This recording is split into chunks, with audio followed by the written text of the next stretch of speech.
On this episode, I've got DIY IKEA hacks that are shockingly easy to do, yet look so high-end. So let's get started.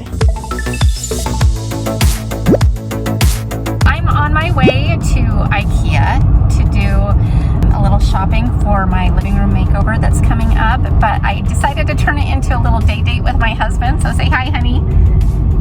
Hi, friends. And so we're gonna go find some things to make over for my living room. So let's go shopping. Some of the things that I'm looking for today are drapes, possibly pillows. And so we're just gonna look around and see what we can find.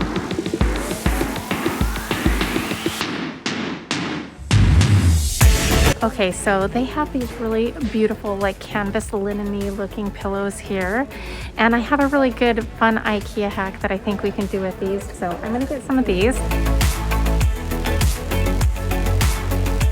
So I've decided I want to do something a little bit more neutral for my drapery, and so these RITVA curtains are awesome, and there's a really cool hack that I know that will give it a much more high-end and tailored look, so it looks like you had them custom made. And so I'm really excited to show you that. So we're going to get some of these in 118 inches long. This is exactly the kind of thing that I'm looking for.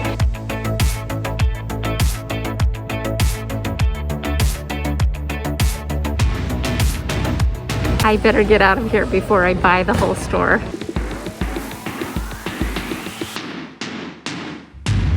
So we're back from our shopping, and I've had a day to think about what I'm gonna do with these items, but now we're about ready to implement. Prepare for me to just slaughter these IKEA names. I apologize. So the JOFRID pillow cover, we are gonna hack first. And I really like this. It's got a really cool texture to it. And we're gonna be doing a French document stamp on the front of this pillow. I got a free printable, and it comes in 4 pieces, so we're gonna have to separate them and put them together. But it's a document stamp, and I think it's gonna look really, really cool. All we're gonna do is print out the printable and then tape it all together like so. Now, my original plan was to use this printable as a template and use graphite paper to transfer the image onto this pillow cover, which is the same technique that I used for my boho name bag that I made at Christmas time, and it worked out great. Unfortunately, this did not work out this time on this pillow cover, and I believe it's because the fabric has a lot more texture to it, and so the graphite paper was just simply not transferring the image no matter what I did. I even tried rubbing the back with pencil lead and seeing if that would work. It didn't work either. So I'm going to still provide you the printable in case you are going to try and recreate this look by using canvas drop cloth, because I do believe that will work out just fine based off of my past experience. But if you're still going to use the IKEA pillow cover, what I ended up doing is creating a stencil using permanent vinyl and placing that onto the canvas. Now, this is not heat transfer vinyl because I don't want it to be permanent.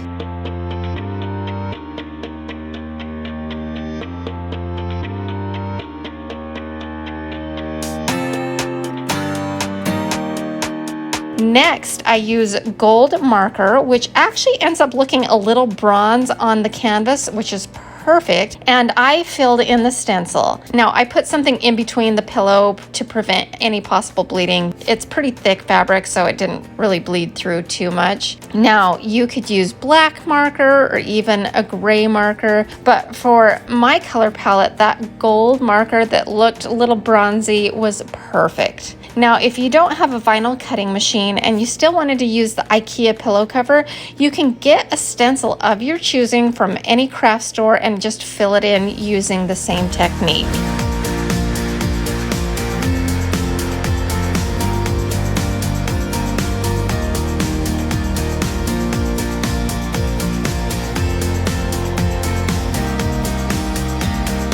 Once I was done filling it in, I peeled it back and put in a pillow, and it looks amazing. I am really happy with how it turned out. And here's also a little sneak peek of my new sofa and some of the fabrics that I'm going to be using on the other pillows, so you can kind of see the color palette and the direction that I'm taking this living room in, and I am so excited.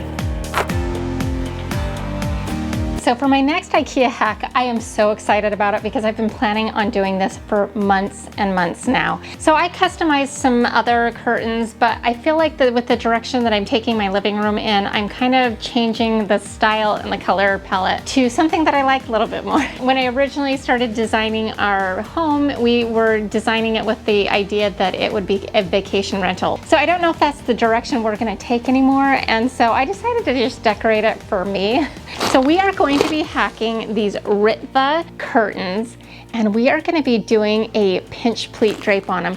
Now, I don't know if you've ever priced out custom pinch pleated drapes, but they can get really pricey. I worked as a designer, and so I know that it can run you over $1,000, even up to a few $1,000s. So IKEA has really hooked us up in this department because the RITVA curtains are already set up to easily become pinch pleat drapes, saving you thousands of dollars. Using some simple pleating hooks, which I will provide an Amazon link for in the description box below.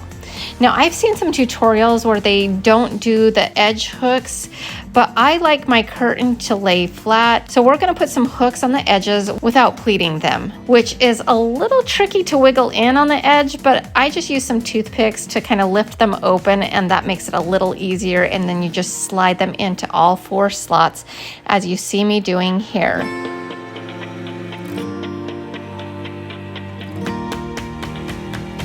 Then you're gonna go on to the other side of the stringy tab and start your first pinch pleat section. Now ignore the location of where I'm doing this at because I should have been doing it right next to the outside one, and I end up fixing that in just a second, but the battery died on my camera. But it's the exact same process, which I'm going to try and explain this the best I can, but try watching what I'm doing as it may be a little tricky to explain, but once you understand the concept, it's really easy to do. So what we're going to do is we are going to put our first prong into the first loop. Then we're going to count over 5 loops. And then we're going to put the second prong into that loop, and then 5 more, and then 5 more until all 4 prongs are in loops. Then you're going to gradually slide that prong up, catching all of the loops in that row until the bottom of the prong has stopped and is firmly into place. Make sense?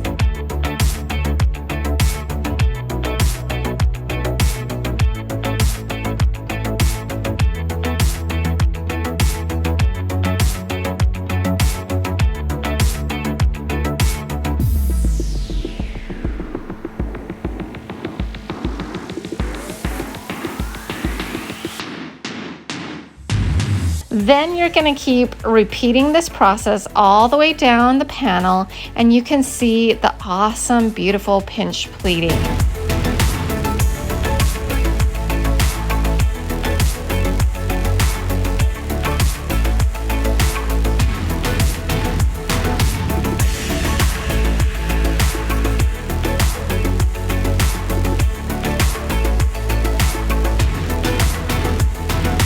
Now to finish it off, we are going to take a thread and needle, and we are going to sew back and forth, back and forth, back and forth at the base of the pleat.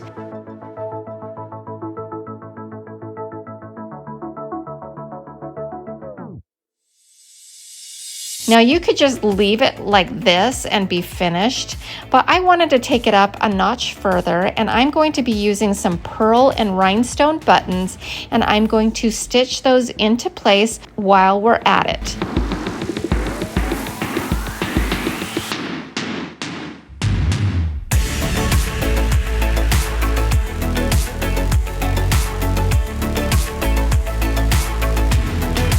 Then to finish it, I knot it off.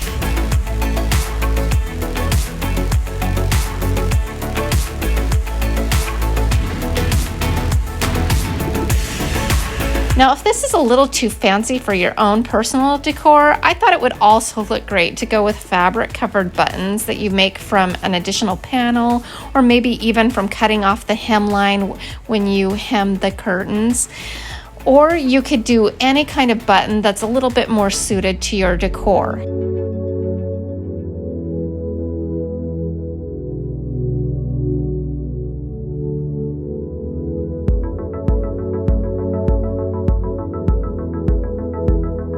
finally, to hang it, I got these curtain rings, and you simply just slide the hooks into the little hole on the rings and hang your drape.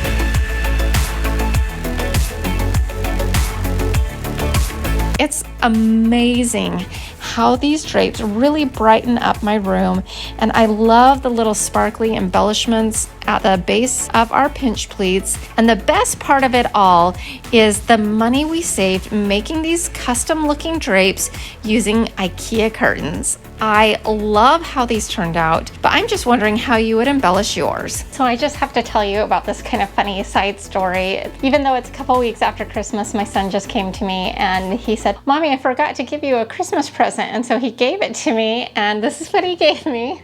And it says Person of the Year. It's so cute, and honestly, this is my favorite Christmas gift. Isn't it cute? All right, now back to the DIYs.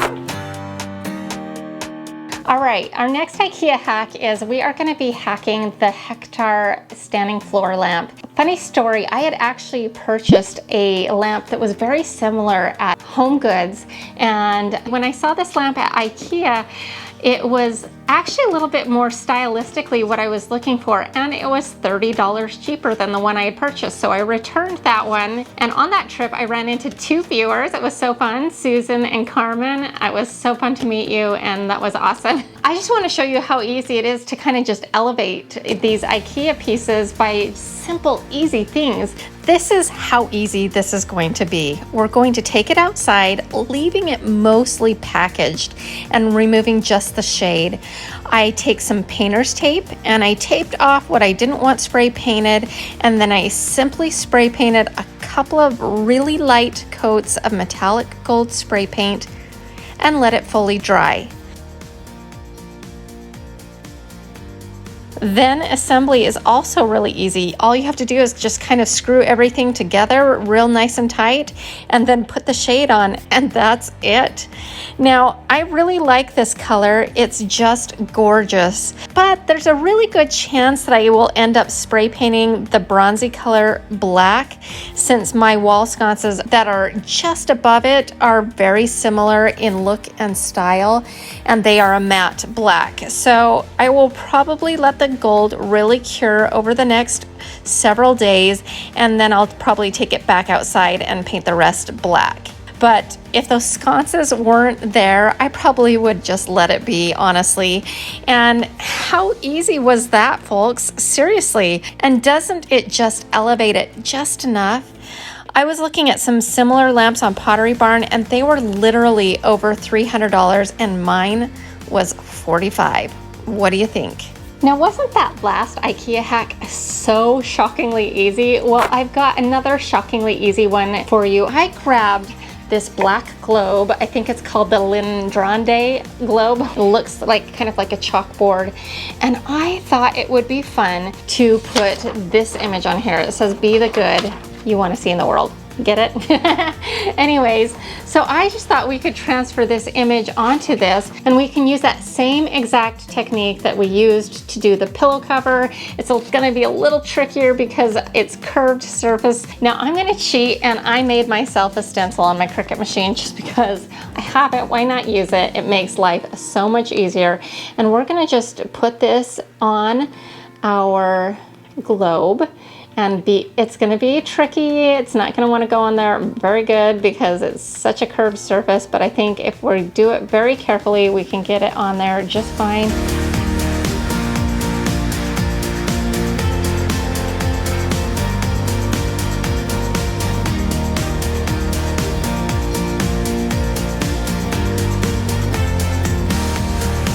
And then once we have it on there, I want to prevent bleeding. So I'm gonna use some black chalk paint that I think is pretty close to this finish. And we are gonna just go over our stencil in the black chalk paint, let it dry.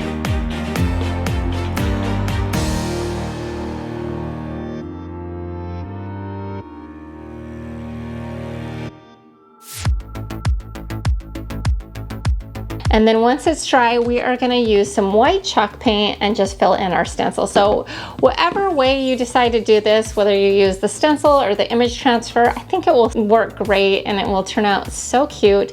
Now, if you don't have an IKEA, I saw globes like this one at Ross recently, and I think it was $12.99, about the same size. You could spray it with some chalkboard paint and do the whole thing black and then still get an almost identical look. You can maybe even find one at a thrift store, I don't know. But I just love how this turned out. It's so cute. It's gonna look really cute on my shelves, but I think this is so easy, so cute. I love this, but what do you think?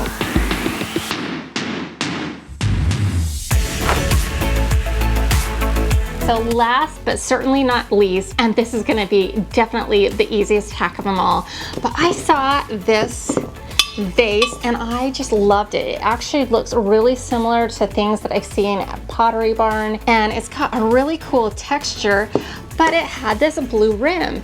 Well, if you don't have blue decor, and in my case, I'm trying to get away from blue decor, then you might pass this by, but I'm telling you, you shouldn't, because we're gonna hack this and make it perfect for any decor. Now, I'm gonna be using this mineral chalk paint, and it's kind of like a taupey color, and it's really gonna neutralize this kind of bold blue. We're gonna just literally paint around the edge of this rim and change the color of it. And it's that easy. Literally just changing this color of this rim is gonna change the whole look and make it work for any decor. Now you could paint it green, you could paint it gray, you could paint it black, you could paint whatever color you want, but I really liked the idea of using this kind of taupey color and making it super neutral. But I didn't wanna leave it there, so I went to Hobby Lobby and picked up these snowball flowers. They are really similar to hydrangeas, but just a little bit smaller and a little bit more delicate, and we are going to just throw some of these stems in here. So they didn't have as many snowballs as I wanted, so I also got some geraniums that looked really similar, and we're gonna kind of just mix those in so you won't even notice. But I'm not even gonna cut the stems. I'm literally gonna just bend them in case I want to use them somewhere else. And we're gonna just simply put them in this vase, and it's gonna look so cute on my shelves as well. I'm really excited to do my living room makeover, but I've got a couple more episodes coming up before that happens, so we're gonna have to wait a little bit longer, but it's gonna be good. I'm excited. But what do you think of that hack? It's like so shockingly easy, but makes all the difference. Now, if you didn't have blue decor, you might keep walking, but with one simple change, it makes it work for any decor, and I love that. But what do you think? If you enjoyed this episode, here's another one that I think you'll like as well. And to all of my DIY Niners, I just want to tell you that you are more powerful than you know. We'll see you next time. Bye.